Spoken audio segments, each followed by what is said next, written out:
যারা বইপত্র পড়েছেন একটু দেখবেন, শ্রীমদ্ ভগবত গীতা যাদের বাড়িতে আছে বা শ্রীমদ্ ভাগবত যাদের বাড়িতে আছে, দেখবেন শ্লোকগুলো কিরকম হয়। একটা শ্লোক শেষ হলে একটা দাড়ি, মানে একটা লাইন শেষ হলে একটা দাড়ি, দ্বিতীয় লাইন শেষ হলে দুটো দাড়ি। ওই একটা লাইনের মধ্যে দেবীর প্রশংসা করা হলো, বলা হলো নমস্তে সর্বদেবানাং বরদাসি হরিপ্রিয়ে, মানে হে হরিপ্রিয়া লক্ষ্মী, তুমি সমস্ত দেবতাদেরকেও বর দাও, আর আমরা তো মানুষ, আমাদেরকে তুমি বর দেবে। তা কি বর চাইছো? খুব সুন্দর ভাবে বরটা চাওয়া হয়েছে পরের লাইনে, বলছে ইয়া গতি স্তত প্রপন্নানা।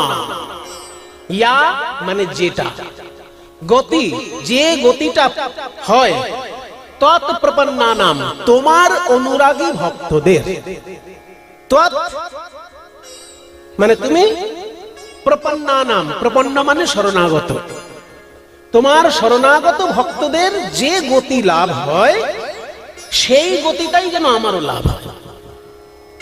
ইয়া গতি ত্বৎ প্রপন্নানাম সা মে ভূয়াৎ, একটু আগে বললাম মে মানে আমার, সা মানে সেই গতিটা, মে আমার, ভূয়াৎ মানে হোক, যে গতি তোমার ভক্তদের হয় সেই গতিটাই যেন আমার হয়। ইয়া গতি ত্বৎ প্রপন্নানাম সা মে ভূয়াৎ ত্বদর্চনাৎ, তোমার পূজা করার ফলে। ত্বদর্চনাৎ মানে তোমার পূজা করার ফলে। তোমার যে পূজা আমি করছি কি চাই?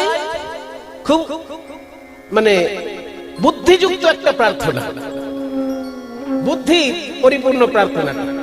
বললো না কি আমাকে দুতলা বাড়ি দাও, বললো না আমাকে 2 বিঘে জমি দাও, বললো না আমাকে 2টো পুকুরের মালিক করে দাও, বললো না আমার ব্যাংকে 2 কোটি টাকা দাও, না। প্রার্থনাটা কি করলো?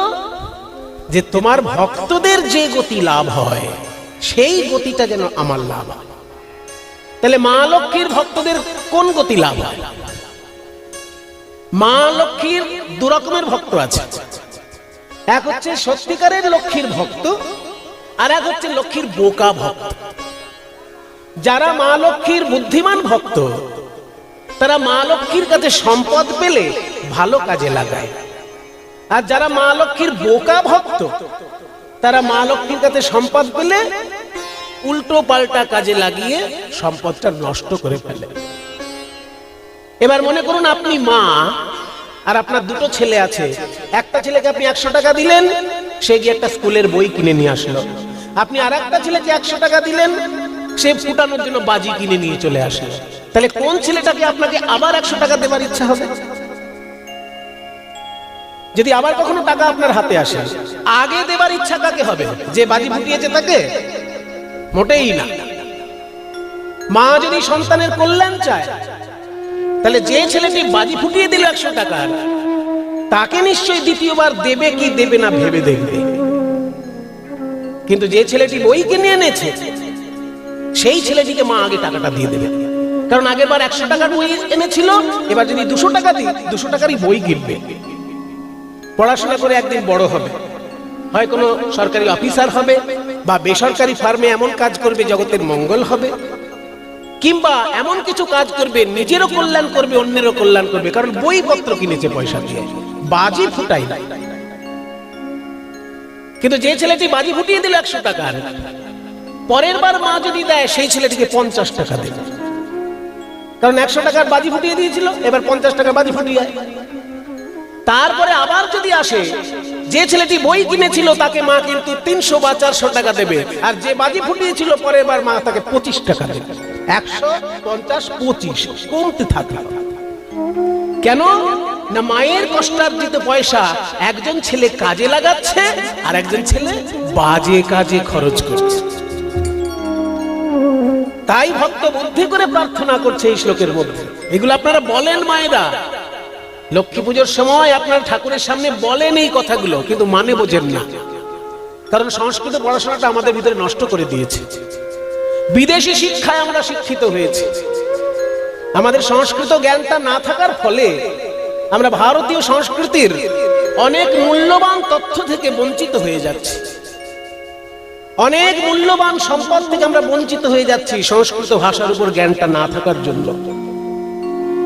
আমাদের পরকাল ঝরঝরে করে ফেলছে এই শিক্ষা ব্যবস্থা, যেখানে সংস্কৃতকে অবজ্ঞা করা হচ্ছে, সংস্কৃত হচ্ছে ভারতবর্ষের সংস্কৃতি জানার আসল ভাষা। আপনি যদি আরবের সংস্কৃতি জানতে চান, আপনাকে আরবি ভাষা শিখতে হবে। আপনি যদি চীনের সংস্কৃতি জানতে চান, আপনাকে চাইনিজ শিখতে হবে। আপনি যদি ইংল্যান্ডের সংস্কৃতি জানতে চান, আপনাকে ইংরেজি শিখতেই হবে। তেমনি ভারতবর্ষের সংস্কৃতি যদি জানতে চান, বাংলা শেখার থেকেও সংস্কৃত আগে শিখতে হবে। কারণ বাঙালি যদি পণ্ডিত হয় সে সংস্কৃতেই লিখেছিল, উড়িয়া যদি পণ্ডিত ছিল সে সংস্কৃতেই লিখেছিল, সাউথ ইন্ডিয়ান যে পণ্ডিত ছিল সে সংস্কৃতেই লিখেছিল। সাউথ ইন্ডিয়ান নিজের ভাষায় শাস্ত্র লিখে যায়নি, সংস্কৃতে লিখেছে। উড়িয়া পণ্ডিত উড়িয়া ভাষায় নিজের শাস্ত্র লিখে যায়নি, সংস্কৃতে লিখেছে। বাঙালি পণ্ডিত বাংলায় লেখেন, নিজের সংস্কৃতে লিখেছে। কারণ তখনকার দিনে সংস্কৃত ভাষা ছিল সারা ভারতের পণ্ডিতদের ভাষা, উচ্চশিক্ষিত লোকের ভাষা। তাই সংস্কৃত জানি না বলে আমরা যে মন্ত্র মায়ের সামনে বলি তার মানেই বুঝি না। ঠাকুর মশাই আউড়ে যাচ্ছে, আমরাও আউড়ে যাচ্ছি। কি সুন্দর মানেটা দেখুন। বলছে, মা গো তুমি বিষ্ণুর প্রিয়া, তুমি বিষ্ণুর সহধর্মিনী, তোমার ভক্তদের যে গতি লাভ হয় আমারও যেন সেই গতি লাভ হয়। মা লক্ষ্মীর সত্যিকারের ভক্ত যারা, তাদের গতি কি? বিষ্ণুর পাদ পদ্ম। মা আর বাবা যদি এক জায়গায় দাঁড়িয়ে থাকে, ছেলে যদি প্রণাম করতে আসে, মাকে হয়তো আগে করে ফেললো প্রণাম, সঙ্গে সঙ্গে মা বলবে না আমায় করেছিস, ওই যে বাবা দাঁড়িয়ে আছে, বাবাকে প্রণাম কর। বাবাকে যদি প্রণাম না করে মা মনে করবেন আমার প্রণামটা সম্পূর্ণ হলো না। যখনই ছেলে বাবা আর মা দুজনকে প্রণাম করবে, তবে মা বুঝলেন আমার প্রণামটা সম্পূর্ণ হলো। ঠিক তেমনি লক্ষ্মীকে তুমি যদি পুজো করো, তোমার ভক্তিটা যেন বিষ্ণুর চরণে পৌঁছে যায়, তবে লক্ষ্মীর প্রতি ভক্তিটা পরিপূর্ণতা লাভ করে। তাই এখানে কায়দা করে প্রার্থনাটা করে দেওয়া হয়েছে যে তোমার ভক্তের যে গতি লাভ হয়। যারা সত্যিকারের লক্ষ্মীর ভক্ত, তারা টাকা পয়সা পেলে বাজে কাজে খরচ করে না, মূল্যবান কাজে খরচ করে। হয় সমাজ কল্যাণের জন্য খরচ করে, নয় দেশের কল্যাণের জন্য খরচ করে, নয় নিজের আধ্যাত্মিক উন্নতির জন্য খরচ করে, নয় সামগ্রিকভাবে বিশ্বের কল্যাণের জন্য খরচ করে। বাজে কাজে কখনো লক্ষ্মীর সঠিক ভক্ত যারা, তারা পয়সা খরচ করে না। তাই প্রার্থনা হচ্ছে তোমার ভক্তের যে গতি, অর্থাৎ লক্ষ্মীর সঠিক ভক্তদের গতি হচ্ছে বিষ্ণুর পাদ পদ্ম। যেমন মাকে প্রণাম করলে মা সঙ্গে সঙ্গে বলে বাবাকে প্রণাম কর, নইলে এই প্রণাম আমি নেব না। ঠিক তেমনি লক্ষ্মীকে যারা পুজো করবে, সঙ্গে সঙ্গে লক্ষ্মী বলবে আমি সারা বছর যার পদ সেবা করছি সেই নারায়ণকে ভালোবাস, নারায়ণের চরণে আত্মসমর্পণ কর। আর নারায়ণের চরণে আত্মসমর্পণ করা মানেই বৈষ্ণব ধর্ম। বৈষ্ণব শব্দটা এসেছে বিষ্ণু শব্দ থেকে। যারা বিষ্ণুর ভক্ত তাদেরকে বৈষ্ণব বলা হয়। তাই মা লক্ষ্মীর ভক্তের গতি হচ্ছে বিষ্ণুর পাদপদ্ম, আর সেই বিষ্ণুর পাদপদ্ম যেন আমার লাভ হয়, এটাই হচ্ছে এই মন্ত্রের সার মর্ম। তার মানে টাকা পয়সা আমি যদি পাই, তাহলে যেন ভালো কাজে লাগাতে পারি, দেশের দশের কল্যাণে এবং নিজের আধ্যাত্মিক উন্নতির কাজে। এই দুটো দিক চাই। শুধু দেশের দশের কল্যাণ করলাম, নিজের আধ্যাত্মিক উন্নতি করলাম না। যে পশু হয়ে জন্মেছিলাম সেই পশুই থেকে গেলাম, মানুষ হতে পারলাম না, তাহলে কিন্তু আমি লক্ষ্মীর ভালো ছেলে হলাম না। আমি যদি লক্ষ্মীর ভালো ছেলে হতে চাই, দেশের দশের কল্যাণের জন্য আমার খরচাও করতে হবে, আবার নিজেকেও আধ্যাত্মিকভাবে উপরে নিয়ে যেতে হবে। তাই প্রার্থনাটা হচ্ছে আমার যেন সেই গতি লাভ হয়। আরেকটি মন্ত্র মা লক্ষ্মীর প্রণাম মন্ত্র, সেটাও ব্যাখ্যা করে দিই। কারণ এই সব জিনিসগুলো সবাই বলবে না বাবা, এই সব কথাগুলো জানা খুব জরুরি। সারা বছর আপনারা এই মন্ত্র পাঠ করেন, প্রতি বৃহস্পতিবার আপনারা মা লক্ষ্মীর পুজো করেন, মন্ত্র প্রতি বৃহস্পতিবারে বলেন, কিন্তু মানেগুলো বুঝতে পারেন না। বিশেষ করে মায়েরা প্রতি বৃহস্পতিবারে লক্ষ্মীর পুজো করেন। বাড়ির যিনি কর্তা তিনি হয়তো বাইরে কাজে ব্যস্ত আছেন, যিনি মা জননী বাড়ির তিনি কিন্তু লক্ষ্মীর পুজো করে নিচ্ছেন। কাজে যারা বাড়ির কর্তা যারা, তাদেরকেও চিন্তা করতে হবে যে আমার গিন্নি বাড়িতে পুজো করছে লক্ষ্মীর, বা আমার মা পুজো করছে বাড়িতে লক্ষ্মীর, আমি পয়সা ইনকাম করলে যেন বাজে জায়গায় খরচা না করি। এমন জায়গায় খরচা করব দেশের দশের কাজে লাগবে, আমারও আধ্যাত্মিক উন্নতি হবে, আমি মানুষ থেকে যেন মহামানুষ হতে পারি, মানব থেকে যেন মহামানব হতে পারি, মহামানব যদি নাও হতে পারি অন্তত মানুষের কল্যাণে জীবনটা উৎসর্গ করতে পারি। তাই মা লক্ষ্মী প্রণাম মন্ত্রে বলছে বিশ্বরূপস্য ভার্যাসি, বিশ্বরূপ যার সেই বিষ্ণু তার তুমি ভার্যা। অসি মানে হও, ইংরেজিতে বলেন ইউ আর, ওই আরটা সংস্কৃত হচ্ছে অসি। তুমি হচ্ছ বিষ্ণুর ভার্যা। বিশ্বরূপস্য ভার্যাসি পদ্মে পদ্মালয়ে শুভে। তোমার একটা নাম হচ্ছে পদ্মা, আবার তুমি পদ্মালয়ে বাস করো। শুভে, তুমি হচ্ছে শুভ স্বরূপা, কল্যাণময়ী মূর্তি তোমার। সর্বতো পাহি মাং দেবী, সমস্ত দিক থেকে আমাকে রক্ষা করো মা। খুব সাবধান, আপনার পকেটে যদি পয়সা আসে চারিদিকে কিন্তু মন্দ মানুষ আপনাকে ঘিরে ধরবে, মন্দ মানুষ আপনাকে ঘিরে ধরবে ওই পয়সাটাকে বাজে কাজে লাগানোর জন্য। তাই মা লক্ষ্মীকে জানাতে হবে যে মা, দুটো পয়সা আসলে আমি যেন ঠিক ঠিক কাজে লাগাই, চারিদিক থেকে আমাকে রক্ষা করো। সর্বতো পাহি মাং, পাহি মানে পালন করো, মাং মানে আমাকে। সর্বতো মানে সব দিক থেকে, পাহি পালন করো, মাং আমাকে। দেবী মহালক্ষ্মী, তুমি হলে মহালক্ষ্মী। নমোস্তু তে, নমো অস্তু তে। নমো মানে প্রণাম, অস্তু মানে হোক, তে মানে তোমার প্রতি। নমস্তুতে, অনেকে ভুল উচ্চারণ করে নমঃস্তুতে, সেটা করবেন না, ওটা সংস্কৃত উচ্চারণ হলো না। আপনি ভাবছেন একটা হ আছে ওখানে, আসলে ওটা হ নয়। দেখবেন হয়ের মাথায় দুদিকে মাত্রা থাকে, কিন্তু নমস্তুতে যে হয়ের মতো থাকে ওর বাঁদিকে মাত্রা থাকে, ডান দিকে মাত্রা থাকে না। সংস্কৃত পড়াটাও সহজ নয়, বাংলা পড়তে জানলেই সংস্কৃত পড়া যায় না। নমস্তুতে একটা হয়ের মতো অক্ষর থাকে, কিন্তু ওটা হ নয়, ওটাকে বলে লুপ্ত অকার। নম অস্তুতে, ওই অস্তুর অটা ওইখানে হয়ের মতো দেখাচ্ছে আসলে। হ আর লুপ্ত আকারে পার্থক্য কি না, হয়ের মাথার উপর গোটা মাত্রা থাকবে আর লুপ্ত আকারের উপর বাঁদিকে হাফ মাত্রা থাকবে, ডান দিকটা মাত্রা থাকবে না। এবার বাড়িতে গিয়ে বই দেখে নেবেন। এত নিখুঁত করে খেয়াল করে কে পড়ে বা জানেই বা কে? জানবেন বলেই তো কীর্তনের আসরে এসেছে। এখানে এসে যদি দুটো শিক্ষা না পেলেন তাহলে শুধু গাল গল্প শোনার জন্য এখানে আসবেন? নমঃস্তুতে নয়, ওটা দেখতে হয়ের মতো, কিন্তু হ নয়, ওটা লুপ্ত অকার। তাই পড়ার সময় অনেকে ভুল করে পড়ে নমঃস্তুতে, তা নয়, বলতে হয় নমস্তুতে। ন ময়কার আর দন্তের শয়তায় হস্য উচ্চারণ করতে হয়, মাঝখানে হটা বাদ, কারণ ওটা লুপ্ত অকার, হয়ের মতো দেখতে, হ নয়। তাই বলছে মা সরস্বতীর প্রণাম মন্ত্রটা কেমন হলো না, বিশ্বরূপস্য ভার্যাসি পদ্মে পদ্মালয়ে শুভে সর্বতো পাহি মাং দেবী মহালক্ষ্মী নমোস্তুতে, নমোস্তুতে, নমোস্তুতে। নিতাই গৌর প্রেমানন্দে, হরি বল, হরি বল। মা লক্ষ্মীর কৃপা হোক সবার উপর, কারণ বাংলার আজকে বড় দুর্দশা।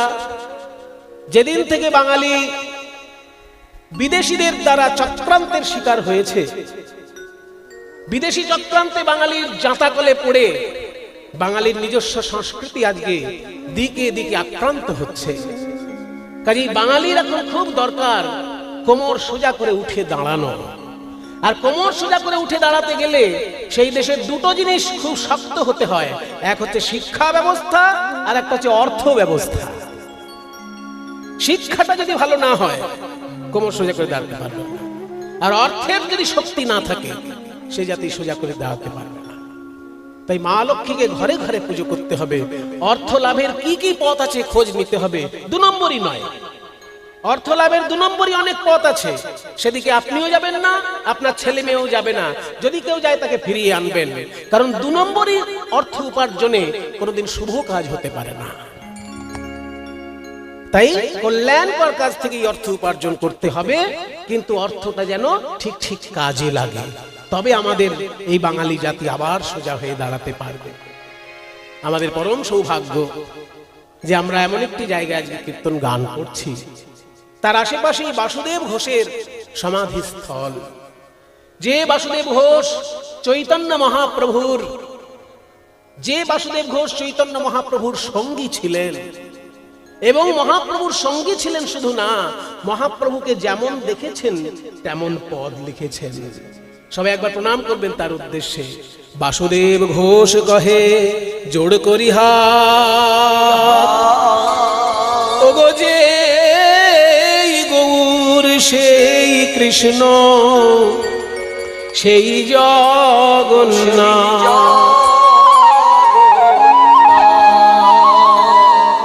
কোন পদ যদি মুখস্থ না থাকে, এই দুটো লাইন মুখস্থ থাকলেই যথেষ্ট। একদম সার কথা বলে দেওয়া হয়েছে। বাসুদেব ঘোষ কহে জোড় করি হাত, যে গৌর সেই কৃষ্ণ সেই জগন্নাথ। সেই বাসুদেব ঘোষের সমাধি আশেপাশে রয়েছে, আপনারা ভাগ্যবান, বারবার গিয়ে সেখানে প্রণাম করবেন, কারণ তিনি মহাপ্রভুর সঙ্গী, মহাপ্রভুর প্রিয় গায়ক তিনি।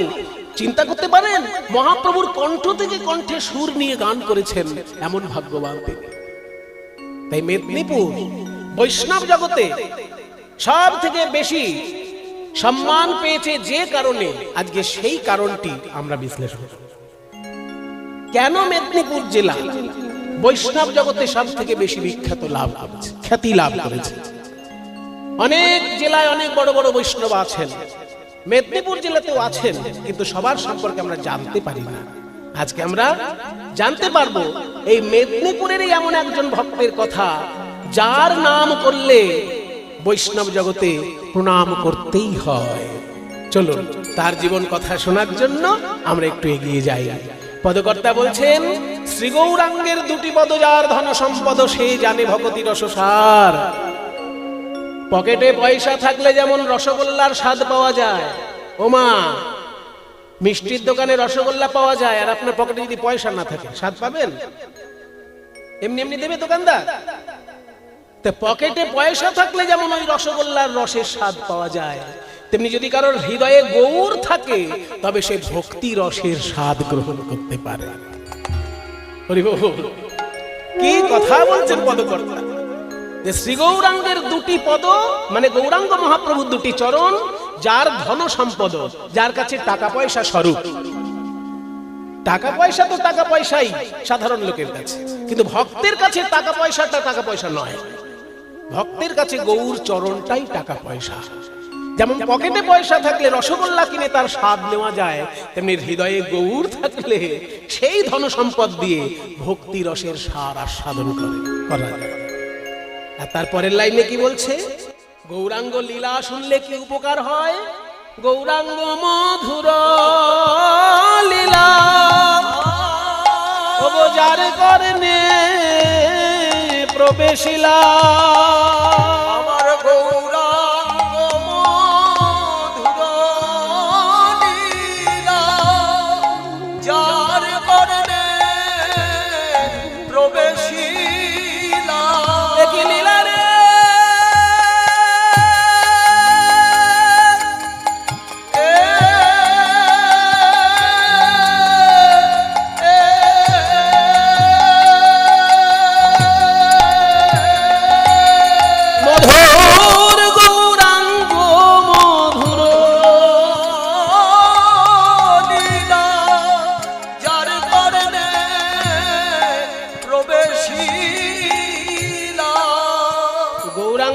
শুনলে কি হয় জানো? বিরাট ব্যাপার। যদি বাড়িতে সার্ফ সোডা থাকে তাহলে আয়না পরিষ্কার করে তাতে মুখটা পরিষ্কার দেখা যায়। আয়নায় যদি ময়লা জমে, সার্ফ সোডা দিয়ে আয়না পরিষ্কার করলেই মুখ দেখা যায়। তেমনি হৃদয় আয়নায় যদি কারোর ময়লা জমে, সার্ফ সোডা সাবান শ্যাম্পুতে কাজ হবে না। গৌরাঙ্গ লীলা শুনলে পরে তবে হৃদয় রূপী আয়নার ময়লাগুলো পরিষ্কার হয়ে যাবে, আর রাধা গোবিন্দের বদন দেখা যাবে। হৃদয় নির্মল ভেল তার গো, হৃদয় নির্মল ভেল ওই হৃদয় নির্মল ভেল গো, হৃদয় নির্মল ভেল। অজ্ঞানে আধার দূরে যায়, আর দূরে যায়, অজ্ঞান আধার দূরে যায়। আর দূরে যায়। যদি কেউ গৌর লীলা শ্রবণ করে তার অজ্ঞান আধার দূরে যায়। গৌর লীলা, যদি কেউ গৌর লীলা শ্রবণ করে আপন গুরুচরণ হৃদে ধরে, গৌর লীলা শ্রবণ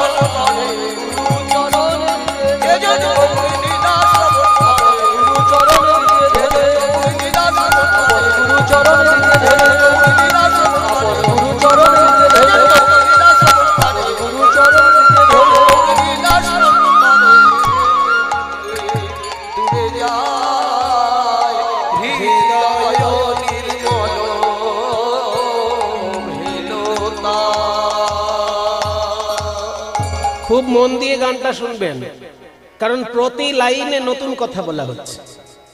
প্রথম লাইনে বলা হলো টাকা পয়সা পকেটে না থাকলে যেমন রসগোল্লার রসের স্বাদ পাওয়া যায় না, তেমনি গৌরাঙ্গ হৃদয়ে না থাকলে ভক্তি রসের স্বাদ পাওয়া যায় না।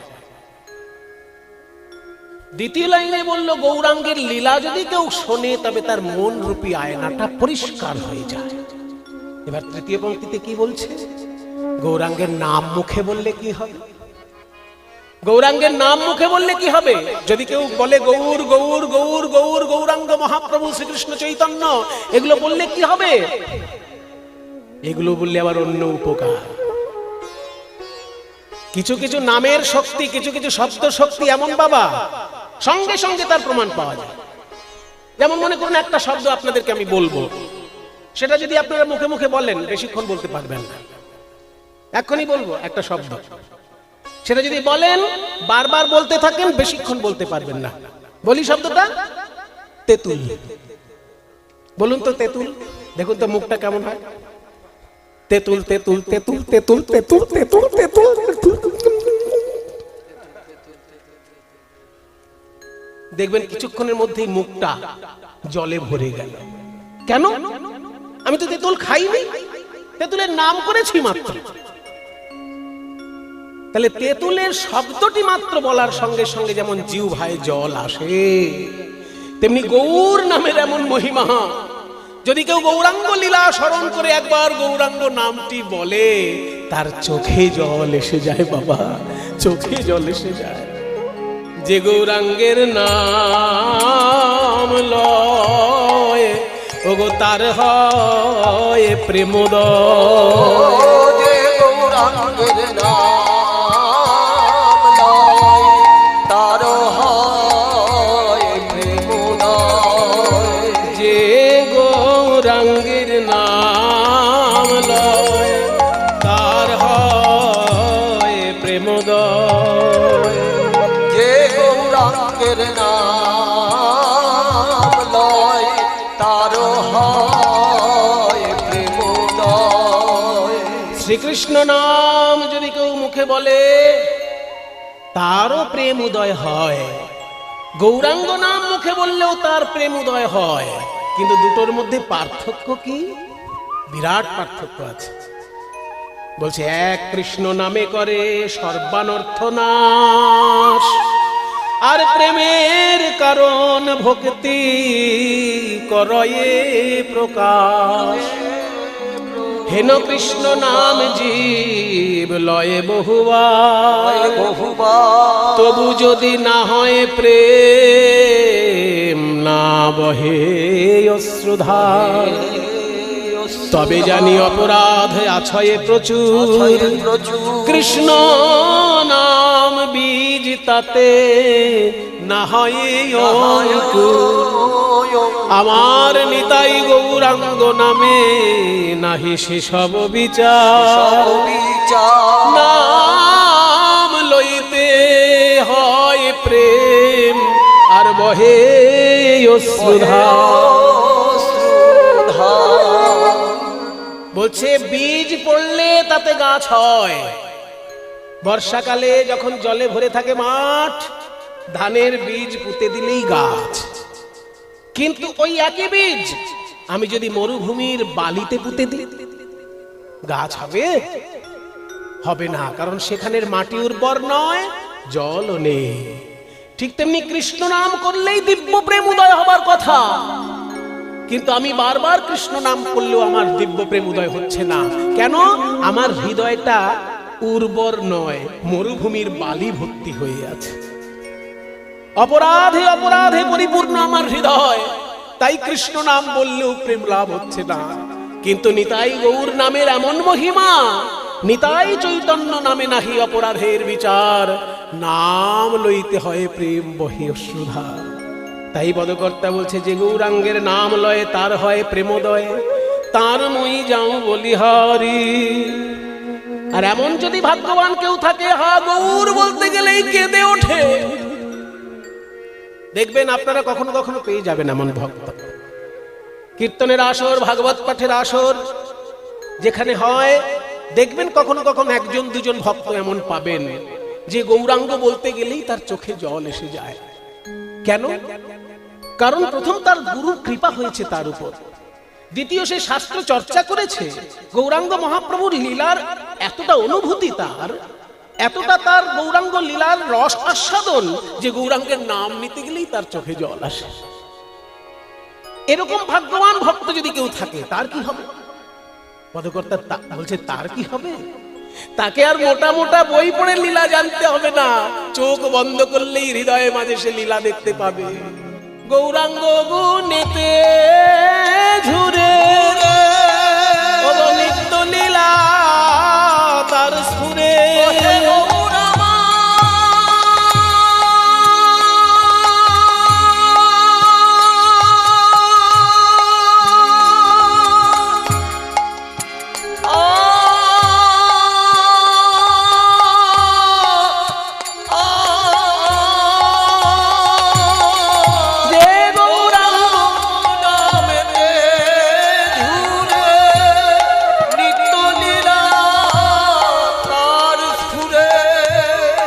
সে জন ভক্তি অধিকারী,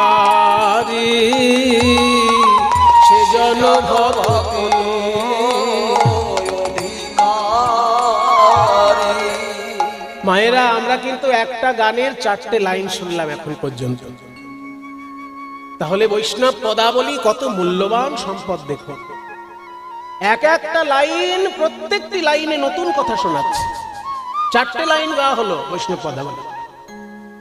প্রথম লাইনে বলল, পকেটে পয়সা থাকলে যেমন রসগোল্লার রস বোঝা যায়, ঠিক তেমনি হৃদয়ে গৌর থাকলে ভক্তি রস বোঝা যায়।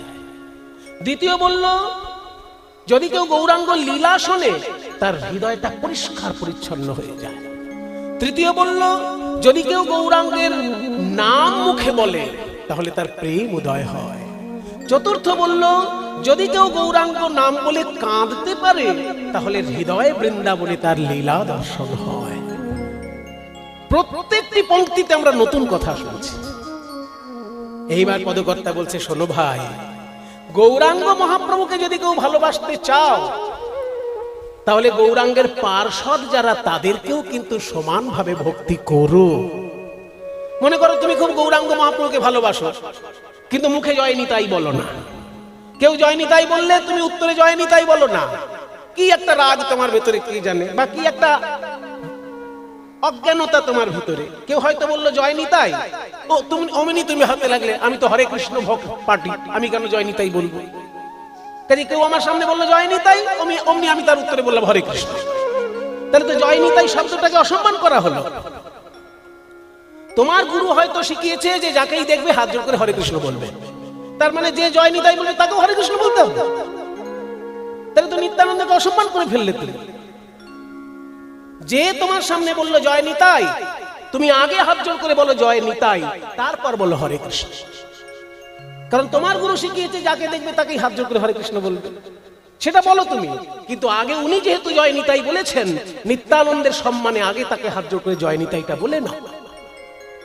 কেউ হয়তো অদ্বৈত পরিবারে দীক্ষিত, সে আপনাকে দেখে হাত জোড় করে বললো জয় অদ্বৈত, অমনি তুমি আগে তাকে হাত জোড় করে বলো জয় অদ্বৈত, তারপর বলো তোমার গুরুদেবের শেখানো জয় রাধে বা হরে কৃষ্ণ, জয় নিতাই, যা খুশি বলো।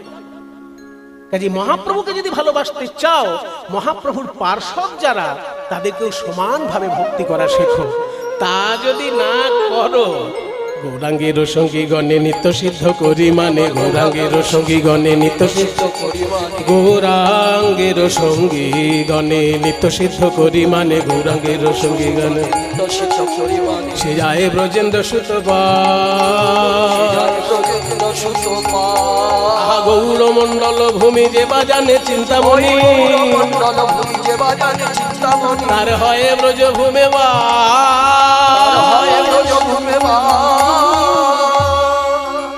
মনে করো তুমি মহাপ্রভুকে খুব ভালোবাসো, কিন্তু কেউ জয় নিতাই বললে তুমি জয় নিতাই বলো না।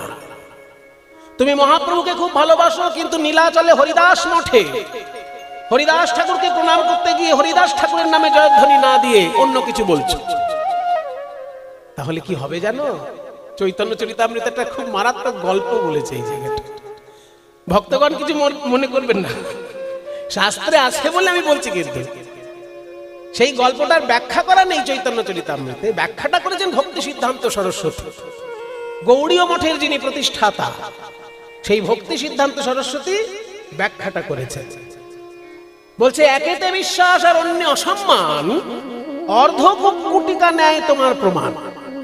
চৈতন্য চরিতামৃত পুরনো বাংলা বোঝা মুশকিল মায়েরা। আমরা আধুনিক যুগে বাস করি তো আমরা অনেক নতুন শব্দ শিখেছি, পুরনো শব্দ ভুলে গেছি। এখন কাউকে শেখাতে হবে মিসড কল কাকে বলে, এখন কাউকে শেখাতে হবে ডিলিট করা কাকে বলে। এগুলো সবার নতুন নতুন শব্দ জানা হয়েছে লাস্ট 10 বছরের মধ্যে, 10-15 বছরের মধ্যে। কিন্তু প্রাচীন বাংলা আমরা ভুলে গেছি। এই যে লাইনটা বললাম, কেউ মানে বলুক দেখি। বলছে, একেতে বিশ্বাস আর অন্যে অসম্মান, অর্ধ কুটিকা ন্যায় তোমার প্রমাণ। কি বুঝলেন? হাতি ঘোড়া। এবার বুঝিয়ে দিচ্ছি শুনুন। একেতে বিশ্বাস আর অন্য অসম্মান মানে একজনকে বিশ্বাস করছো আর একজনকে অসম্মান করছো। মানে গৌরাঙ্গ মহাপ্রভুকে খুব বিশ্বাস করছো কিন্তু নিত্যানন্দকে অসম্মান করছো, বা অদ্বৈতকে অসম্মান করছো, বা গদাধরকে অসম্মান করছো। এটা যদি করো তাহলে তোমার অবস্থাটা কেমন জানো? অর্ধ কুকুটিকা নেয়। অর্ধ মানে অর্ধেক, আর কুকুটিকা মানে মুরগি। কেউ জানতেন কুকুটিকা মানে মুরগি? মানে ভালো বাংলা জানা লোক ছাড়া জানবে না, সাধারণ লোক জানবে না যে কুকুটিকা মানে মুরগি। আপনি দোকানে গিয়ে যদি বলি কুকুটিকার ডিম দিন, তো দোকানদার তখন হা করে থাকে, এ কোন দেশ থেকে এসেছে? কুকুটিকার ডিম আমরা কি দিতে? যেটাকে আমরা মুরগি বলছি ওটা অতি সাধারণ ভাষা। শুদ্ধ ভাষা হচ্ছে কুকুটিকা। কুকুটিকা মানে মুরগি। এইখানে একটা মজার গল্প আছে আর কি, হাসির গল্প। একজনের একটা মুরগি ছিল, তা সেই মুরগিটা ঘন ঘন ডিম দেয়। এবার ঘন ঘন ডিম দিচ্ছে, আর পাশের বাড়িতে আর একজনের মুরগি আছে, সে আবার খুব একটা ডিম টিম দিচ্ছে না। তো যার মুরগি ডিম পারছে না তার মনটা খারাপ, কারণ পাশের বাড়ির লোকের মুরগিটা রোজ ডিম দিচ্ছে। রোজ তো আর ডিম হয় না, মানে কিছুদিন অন্তর অন্তর ডিম দিচ্ছে, আর সেই ডিমটা গিয়ে বাজারে বিক্রি করে পয়সা নিয়ে চলে আসছে। আর আমার মুরগি এমন অপায়া মুরগি, ডিমই দিচ্ছে না। সেই জন্য একদিন এই লোকটা হিংসে করে ওই পাশের লোকটাকে বলছে, শোন, তোর তো খুব ভাগ্য ভালো রে, তুই তো ডিম বিক্রি করেই 2 তলা বাড়ি করে ফেলবি দেখছি, কারণ তোর মুরগি ঘন ঘন ডিম পাড়ছে, আর আমার এক অপায়া মুরগি হয়েছে ডিমই পাড়তে চায় না। তবে শোন, তোর তো বুদ্ধি নেই, কিন্তু ভগবানের দয়া আছে তোর উপর। মুরগি ঘন ঘন ডিম দিলে কি হবে? তোর বুদ্ধি নেই। বুদ্ধি যদি থাকতো তাহলে আরো বেশি করে লাভ হতো। বলে, আর কি লাভ? কি বুদ্ধি বল? শুনবি আমার কাছে একটা বুদ্ধি, ভালো করে শোন। ডিম থাকে মুরগির পেটে, সারা গায়ে তো আর ডিম থাকে না। তো পেটে যেহেতু ডিমটা থাকে, তুই পেট অংশটা বাড়িতে রাখ, আর মুখের দিক থেকে অর্ধেকটা মুরগি কেটে বিক্রি করে দিই, তাহলে মাংসের দামও পেলি, আবার ডিমও পেলি। বলো, এই দুষ্ট বন্ধুর কথা যদি এই শোনে বোকা লোকটা, তাহলে কোনোদিন কি সে আর ডিম পাবে? মুরগির থেকে ডিম পেতে গেলে যেমন শুধু মুরগির পেটটাকে বাড়িতে রাখলে হয় না, গোটা মুরগিটাই বাড়িতে রাখতে হয়, তেমনি গৌরাঙ্গ মহাপ্রভু থেকে কৃপা পেতে গেলে শুধু গৌর গৌর করলে হয় না, গৌরাঙ্গের পার্ষদগণকেও সমানভাবে ভক্তি শ্রদ্ধা করতে হয়। এত সুন্দর